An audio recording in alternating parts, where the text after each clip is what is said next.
Assalamualaikum warahmatullahi wabarakatuh. Teman-teman, kembali lagi di channel YouTube saya, Khairun Imam. Gimana nih kabar kalian? Semoga kita semua selalu diberi kesehatan, kemudahan, dan juga limpahan rezeki dari Yang Maha Kuasa, teman-teman ya.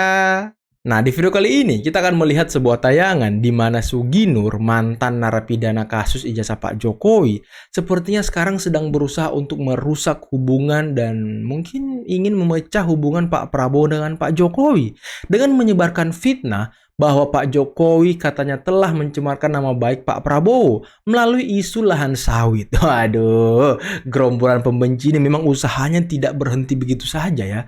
Mereka selalu mencari bahan baru untuk memecah belah bangsa ini, teman-teman. Nah, selain itu, kita juga akan melihat tayangan di mana ini salah satu orang yang mungkin pernah bersama dengan Pak SBY, entah dia pengamat politik atau pernah di Demokrat, tapi beliau ini membongkar seperti apa Pak SBY ternyata pernah mengacak-acak KPK. Waduh. Apa-apaan lagi nih? Nah, terakhir, kita akan melihat beberapa tayangan mengenai perkembangan kasus ijazah Pak Jokowi, serta perdebatan-perdebatan seru antara kuasa hukum Pak Jokowi dengan Kozinudin. Dan juga ada video di mana mantan Karawasidik Mabes Polri, Irjen Pol Purnawirawan Riki Sitohang, ikut menyemprot kuasa hukum dari Roy Suryo. Oke, sebelum kita mulai videonya, jangan lupa like, subscribe, dan share. Dan tanpa perlu berlama-lama lagi, mari kita mulai videonya berikut ini. Ya, assalamualaikum warahmatullahi wabarakatuh. Waalaikumsalam. Prabowo difitnah.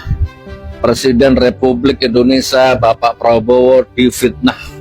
Semangat kali orang ini. Pak Hashim, salah satu keluarga Pak Prabowo, mengatakan bahwa Pak Prabowo itu tidak punya lahan sawit atau nggak punya tanah apapun, dia berhektar-hektar, apalagi saya ribuan hektar Lahan sawit. Nah, ini Prabowo difitnah ini. Harus ditangkap itu siapa yang fitnah itu. Menebarkan berita bohong, menebarkan berita hoax, memfitnah, pencemaran nama baik. Harus segera ditangkap.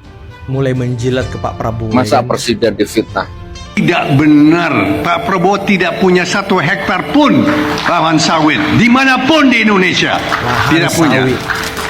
Tapi Pak Evorus, ini fitnah. Sosial media tiap hari itu mengandung fitnah. Katanya Prabowo punya ratusan ribu hektar lahan sawit di Sumatera. Tolong kawan-kawan dari Gekira dan Gerindra, tolong sebarkan kebenaran. Tidak benar, Pak Prabowo tidak punya 1 hektar pun lahan sawit dimanapun. Ya. Terus siapa yang fitnah? Nah, ini yang fitnah. Saya tahu Pak Prabowo memiliki lahan yang sangat luas di Kalimantan Timur. Mohon maaf.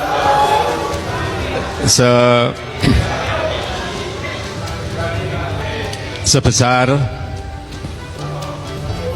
220.000 hektar. Juga di Aceh Tengah 120.000 hektar. Saya hanya ingin menyampaikan bahwa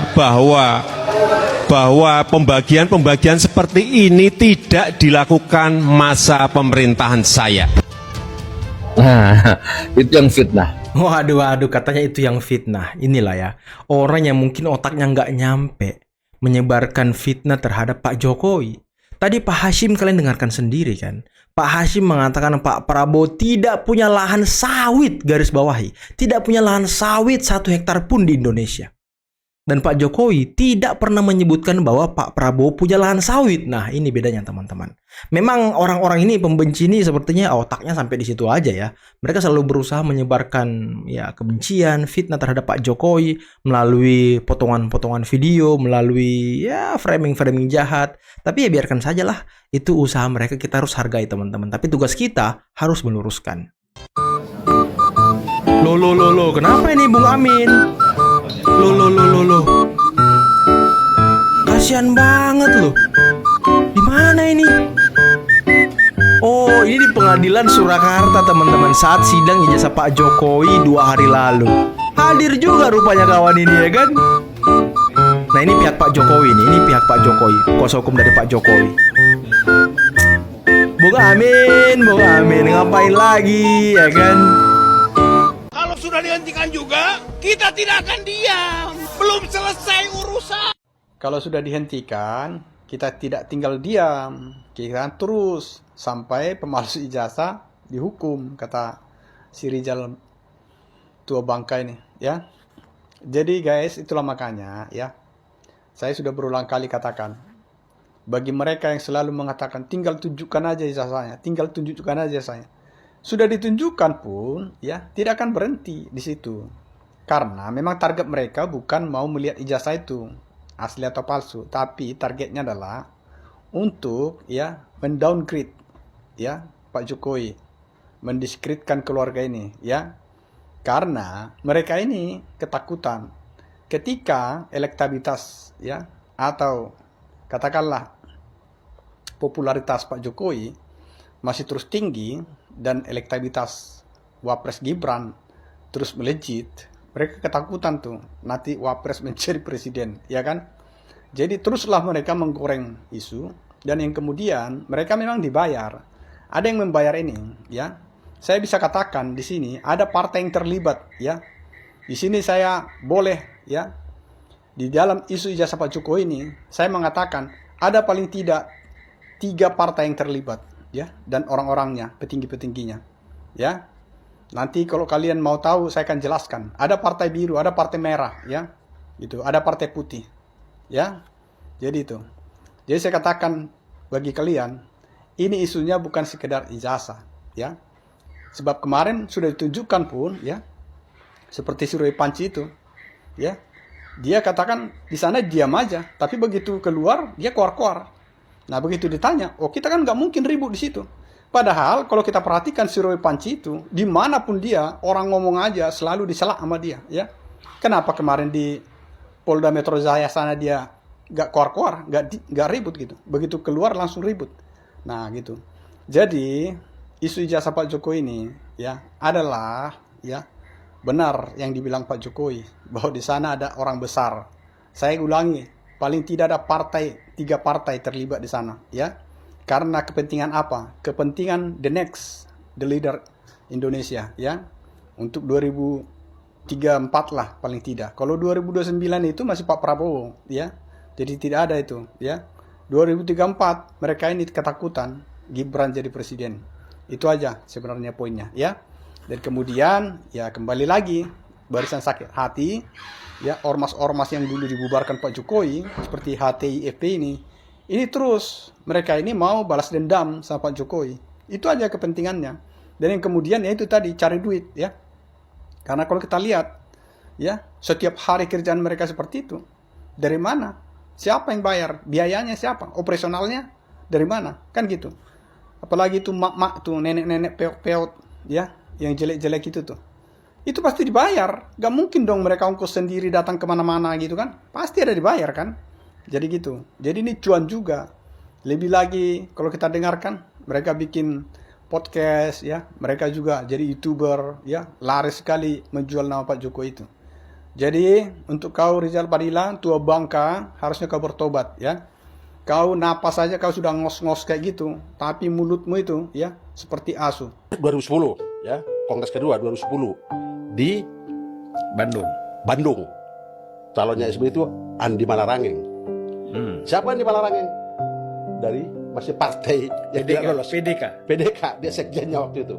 Ya, cuma karena dia penjilat, ya tuh, kan gitu. Memenuhi syarat pun baru persyaratan aja nggak lolos. Padahal menteri semua turun tangan, semua resources diturunkan, nggak laku.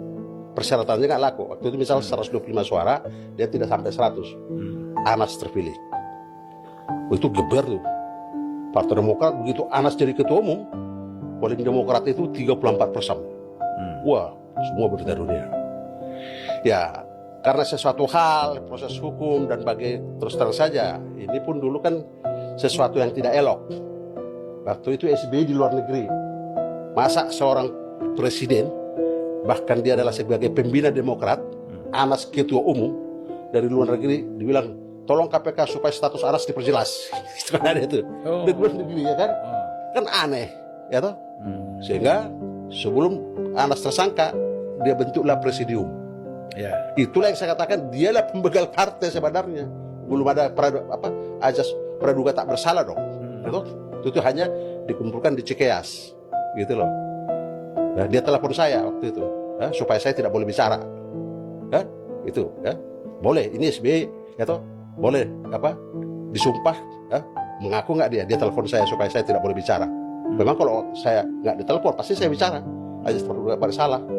Makanya waktu itu Anas di samping saya nendang kaki saya, tapi karena saya udah janji tidak boleh bicara, dan saya nggak tahu kalau rapatnya adalah mengenalkan Anas. Padahal dia belum tersangka presidium, sehingga Anas adalah hanya sebagai wakil ketua presidium, SB ketua presidiumnya, sehingga Anas. Tidak lama kemudian itulah Anas menjadi tersangka. Polda Metro Jaya sudah kurang apa? Itu loh. Saya ini mantan penyidik loh ya. Seharusnya tidak seperti itu. Tapi Polda Metro Jaya membuka ruang. Adakan lidik, sidik sudah, penetapan tersangka sudah, nggak ditahan juga. Tentu masih mengakomodir. Terus meminta supaya ditunjukin, ya sudahlah. Polda Metro Jaya menunjukkan dalam gelar perkara khusus sesuai permintaan mereka. Ingat, gelar perkara khusus bukan permintaan Jokowi. Jangan dibalik-balik. Berarti permintaan mereka yang tidak terima dengan penetapan tersangka dan hasil daripada penyidikan itu. Bukan Pak Jokowi. Jadi jangan dibalik-balik. Nah ini sudah dilakukan Polda Metro Jaya. Sudah diakomodir. Kok masih kurang juga gitu loh. Maunya apa gitu loh. Nah kesimpulannya saya berharap Polda Metro Jaya sudahlah. Karena kalian sudah mengakomodir segalanya dengan kepiawaian kalian, masih juga nggak bergayung sambut, udah selesaikan saja, serahkan JPU, bila penting tahan supaya jangan bikin gaduh. Selesai gitu loh. Tunjukkan betul-betul kau penetapan tersangka, ajukan bermuara di pengadilan. Khusus 3 orang itu sesuai dengan permintaan Pak Jokowi, lakukan aja yang terbaik.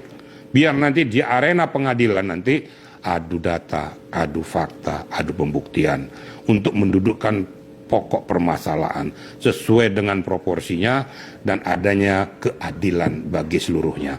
Gitu kira-kira. Pak Jena berbeda pendapat dengan Helvi Harun. Ini pertontonan yang membodohkan dengan ijazah. Harusnya itu tunjukkan biar jelas, tidak jadi pembodohan. Yang bodoh siapa ini sekarang ini? Kok punya ilmu kok bodoh gitu loh? Lalu gimana coba masih dipaksa-paksa juga belajar ilmunya, belajar di mana sih? Dapat ilmu di mana itu orang? Kok masih juga bodoh berpikir tuh loh. Dari dulu sudah kelihatan tendensinya tentang permasalahan ini. Sudah kelihatan kok. Sehingga ilmu akalnya tidak digunakan lagi. Ingat, orang akan menilai dirimu. Gitu loh. Akhirnya, oh cuma sebegitu ilmumu. Kau kata profesor dari mana kamu kayak gini? Nggak jelas gitu kan. Nanti kan nggak salah kalau dibilang profesor abal-abal nanti kan. Nah, harusnya jaga harkat martabat harga diri dengan kadar intelektualitasmu. Jangan kau jatuhkan gara-gara kayak gini, akhirnya melarang kau berarti nggak benar. Profesormu dapat di mana nggak jelas juga. Kan orang akan ngomong gitu nanti. Loh, kalau seorang profesor betul-betul sudah mendalami itu pengkajian yang sangat mendalam dengan berbagai aspek, namanya juga guru besar loh. Harus betul-betul dia mendalami itu, betul-betul mencermati itu. Dia profesor-profesor yang benar tuh. Dia pasti seperti itu. Satu contoh. Lihat Profesor Edi itu membedah kasus itu, membedah KUHP dan KUHAP itu. Itu betul-betul cermat, dia tak, betul-betul menunjukkan kadar intelektualnya. Itulah profesor. Lah dikasih ilmu jadi profesor kok jadi dodol seperti itu. Nah udahlah masyarakat cerdas. Dia tahu mana yang benar, mana yang nggak benar. Saya berharap pada masyarakat jangan terpengaruh, tunjukkan kepada seluruh masyarakat Indonesia kita akan maju ke depan, jangan terpengaruh, jangan terprovokasi lagi. Bahwa mereka-mereka ini sudah tidak murni lagi untuk membangun negara ini. Ada kepentingan tertentu, kelompok dan golongan. Gitu kira-kira. Pak Jena sedikit spill yang menarik untuk dipertanyakan. Pak Jena berstatement ini banyak pro kontra yang positif dengan statement Buddha yang tegas. Namun dari pihaknya kuasa hukum yang menyatakan melihat langsung ijazahnya juga banyak menyatakan kuasa hukum yang sangat jujur dan tegas, tapi jadi blunder. Nah, Pak Jenderal melihatnya gimana? Kan saya sudah sampaikan, Ibu Eli Danetis sudah menyatakan melihat peristiwa itu dan bahkan terharu dia melihat itu. Ya, terharu melihat itu, kan media dari rasis juga tuh yang bertanya tuh. Terharu, oh ternyata asli, oh sudahlah. Berarti sudah selesai permasalahan tuh. Ya maksud tujuannya juga supaya masalah Egy Sujana juga selesai lah, nggak usah lagi dipersoalkan lagi, karena kita udah mengakui bahwa keaslian daripada ijazah ini benar. Itu pada saat nuraninya berbicara dengan rasa terharu. Tapi apa yang dirasakan oleh Ibu Elida Neti ini tidak sama dengan apa yang maunya mereka. Akhirnya diseranglah Ibu Elida Neti, menyesatkan segala macam, nggak benar jawaban ini. Nah, cuma Tuhan yang tahu isi kepala kalian di mana. Tanya Ibu Elida Neti pada saat kau mengucapkan itu dari hati nuranimu tuh Atta. Tapi seketika seorang hukum mengatakan itu berarti kau bertanggungjawabkan. Bukan arti kejujuran. Ya, kejujuran dong, bertanggung jawab dong kejujuran itu. Kan terlepas dari apapun itu dia secara tidak langsung spontanitas mengucapkan itu. Itulah yang betul. Kalau sudah setting ilmu hukum itu kan tergantung kepiawaian orang dan untuk mengucapkan, kemudian menganalisis, menyampaikan tergantung kepiawaian. Kalau itu kan murni. Pada saat dia berbicara itu betul dia mengucapkan tuh. Sampai kata-kata terharu itu loh. Tapi pendapat dari yang lain dalam gelar perkara itu boro-boro boleh memegang, melihat aja hitungan menit. Nah, ya itulah yang menyesatkan mereka, yang menyesatkan. Nah, pola pikirnya Bu Elida pada saat itu murni. Mereka tetap sesat. Nah, makanya berjalan di jalan yang sesat, selamanya kan sesat, tidak akan pernah benar. Gitu loh. Sekarang mereka berantem. Nah, kan kadang-kadang kan dari pihak Pak Jokowi paling senyum-senyum aja. Nah, loh. Kan berantem lo sekarang kan? Makanya saya bilang, kalau yang murni emas itu tetap emas, kalau yang busuk itu ya tetap busuk. Biar kau tutup-tutupi, kau tambal sulam, tetap aja busuk. Karena niatmu sudah tidak murni. Hanya ingin mengacaukan situasi, hanya ingin menjatuhkan harkat martabat orang lain. Yang pada saat ini disandang oleh beliau yang terhormat, Pak Jokowi. Mari sama-sama cerdas, jangan terpengaruh, lakukan yang terbaik. Hindari mereka, jangan mau lagi ngelihat itu, bila penting nggak usah lagi diundang manusia-manusia ini. Kan tahun 85 lulus, berarti sudah 40 tahun. Betul. Suatu ijazah 40 tahun, harusnya udah mulai kumal dong. Kumal warnanya menguning begitu. Nah, ini katanya masih baru, bener nggak? Clear. Saya udah lihat dari 2 tahun yang lalu. Dia kumal, ada rayapnya. Bagian bawah itu sebelah kiri ada rayap, kena rayap loh Bang. Ya. Dan sekali lagi, ini sudah diuji 2 kali oleh lapor Bang. Ya. Mereka juga punya sumpah profesi. Jadi Ya. ini kadang-kadang sudah dikuatkan UGM, saksi-saksi yang sudah didengar. Jadi ya, buat saya ini perdebatan yang tidak perlu. Harusnya apa? Bawa aja ke pengadilan, nanti biar semua terang benderang. Pertanyaannya, kalau ijazah kita dituduh palsu, biasanya kita langsung marah-marah, langsung keluarin. Ini dia, ya kan? Ya. Kenapa dari dulu Jokowi nggak begitu? Langsung secara refleks pelaku manusia, langsung tunjukkan sambil marah-marah. Kenapa? Gampang aja Bang. Pertama, kami memang melihat ini tidak, gerakan ini bukan sekedar mencari kebenaran. Apa dong? Kami melihat ada gerakan politik di belakangnya dan sudah dinyatakan oleh Pak Jokowi. Karena itu juga kami tidak semudah itu diminta untuk ditunjukkan. Kedua, secara logika Bang, ada orang bakar rumah kita, lalu tersangkanya pas mau ditangkap dia bilang, mana sertifikat rumahmu? Baru Anda boleh tangkap saya. It's ridiculous gitu ya. Karena itu kita berpikir, kita biarkan itu, tapi di sidang kita akan buka semuanya. Tapi saya lihat ini makin hari makin ngawur aja omongannya. Makin ke sana makin kemari. Ya kan, makin ke kanan, makin ke kiri, makin ke atas, makin ke bawah. Jadi nggak ada arah lagi udah. Tapi silakanlah yang ngomong toh tersangka kok. Tidak ada lagi bahasa tersangka yang perlu dipertanggungjawabkan kan gitu kan. Nanti dia pertanggungjawabkan di pengadilan saja. Menurut saya, kewenangan Polda sudah boleh melaksanakan subjektivitas penyidikan, yaitu dengan melakukan penahanan terhadap para tersangka. Sudah boleh. Ya kan, sekarang yang disampaikan ini kan dibuat gaduh oleh mereka sendiri. Mereka kan satu tim sebenarnya. Ya kan? Cuman saya sedikit apresiasi ya kepada Bang Egy Sujana, apresiasi juga kepada Ibu Elida Neti. Ya, Ibu Elida Neti ini dulu kawan saya nih, ya. Dan sampai sekarang sebenarnya kawan saya lah. Artinya saya apresiasi apa yang disampaikan dengan Ibu Elida Neti, bahwa dia itu jiwa besar menurut saya. Karena kenapa? Dia berani menyampaikan kepada publik. Memang benar faktanya dia telah melihat ijazah asli itu. Ya kan? Melalui ijazah itulah dia sampaikan bahwa keaslian telah dilihat, ya kan? Ada beberapa orang juga yang menyaksikan, ya, sampai terharu itu ya. Saya melihat ya ini suatu proses yang baik ya menurut saya ya, dalam penegakan hukum gitu. Nah, tetapi pihak-pihak Roy CS mungkin yang kemudian dia khawatir akan kebenaran itu terungkap. Makanya dia berusaha membuat lagi informasi yang bias kepada masyarakat. Supaya apa? Supaya apa yang disampaikan oleh mereka secara sesat itu tetap dianggap benar. kesesatan itu berusaha dijadikan kebenaran gitu. Nah, jadi udah masyarakat sudah pintar. Semua orang yang menyaksikan apa yang disampaikan oleh para tersangka ini itu kayak lawakan saja udah. Jadi kami tidak lagi mengejar statement-statement yang disampaikan oleh para tersangka, karena menurut kami itu hanya guyonan udah, hanya lawakan. Karena kami minta proses hukum ini harus sampai ke pengadilan. Nanti silakan buktikan di pengadilan. Kami juga akan buktikan di pengadilan, ya kan? Karena kami selaku pelapor, kami wajib datang ke pengadilan untuk menyampaikan seluruh informasi yang kami punya, yang telah kami serahkan kepada penyidik. Jadi kami akan sajikan juga di pengadilan. Gak usah khawatir, tunggu aja tanggal mainnya. Kemarin ada permintaan untuk uji forensik independen terhadap ijazah asli Jokowi. Menurut saya ini adalah permintaan yang sulit untuk dikabulkan dan cenderung konyol. Kenapa bisa begitu? Setidaknya ada 3 poin. Pertama, di gelar perkara khusus kemarin ijazah asli sudah ditunjukkan. Dan kepolisian melalui uji lapor sudah menyatakan bahwa ijazah tersebut identik dengan pembanding yang lain. Di titik ini permasalahan bukan lagi soal ijazah, tapi soal narasi yang disebar oleh tersangka berulang-ulang sehingga mempunyai implikasi pelanggaran hukum sesuai yang ditersangkakan. Kedua, di hukum acara pidana, tersangka tidak mempunyai hak untuk mengatur alat bukti. Tidak bisa dia bilang harus diuji di sana dulu, harus diuji di sini dulu baru saya percaya. Itu tidak bisa seperti itu. Kalau hal seperti itu dimaklumi dan diikuti, maka tidak akan ada namanya P21 karena tetap aja akan diulur terus. Dan yang ketiga, yang paling penting, kalau Polri mengabulkan permintaan ini, itu sama saja menampar muka sendiri. Itu sama saja bilang bahwa lapor Polri itu tidak kredibel, tidak ada legitimasi untuk digunakan sebagai alat bukti. Implikasinya apa? Semua produk-produk forensik yang sebelumnya sudah dikeluarkan oleh Mabes Polri melalui uji lapor, itu akan dipertanyakan keasliannya dan keautentikannya. Oke teman-teman, itulah tadi beberapa video yang bisa kita simak, yang bisa kita saksikan pada kesempatan kali ini. Dan gimana nih menurut kalian tentang ocehan, fitnahan dari Suginur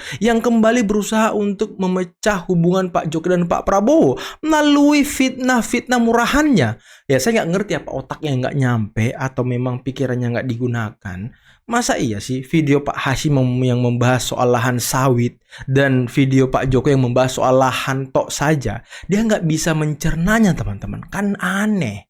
Dan tadi gimana Husnudin tampil di acara Hot Room ya kan, tapi babak belur juga disikat habis oleh kuasa hukum Pak Jokowi yakni Bang Rifai.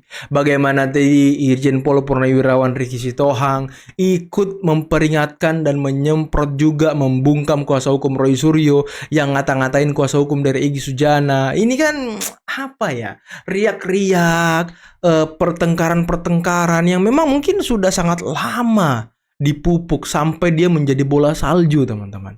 Tapi ya kita tunggu saja lah ya ke depannya seperti apa. Tapi kasus ijazah Pak Jokowi ini harus masuk ke pengadilan teman-teman. Biar pembuktiannya di pengadilan. Jadi nanti hakim memutuskan ini asli atau palsu. Kalau itu asli ya case close, Roy Suryo ditangkap, dipenjara dari hukum sesuai dengan ketok palu hakim juga. Dan nanti ya setelah itu tidak ada lagi isu-isu ijazah karena ya sudah diketok palu hakim, kecuali ya mereka menghembuskan isu lagi kalau mereka tidak percaya dengan hakim. Tapi nanti kita lihat saja nih, gelar perkara, bukan gelar perkara tapi uji forensik terhadap lembaga independen yang dilakukan kepada ijazah Pak Jokowi. Kalau mereka tidak percaya lagi ya udahlah, memang manusia-manusia ini tidak patut untuk dipercaya teman-teman. Dan gimana menurut kalian tentang tadi bocoran-bocoran mengenai Pak SBY yang ternyata pernah mengacak-acak KPK? Waduh, saya no komen lah kalau soal Pak SBY teman-teman, nanti saya disemprot lagi oleh orang-orangnya kan. Oke, mungkin cukup sekian dulu video kali ini. Jangan lupa like, subscribe, dan share videonya. Akhir kata, billahi taufiq wal hidayah. Assalamualaikum warahmatullahi wabarakatuh. Bye-bye.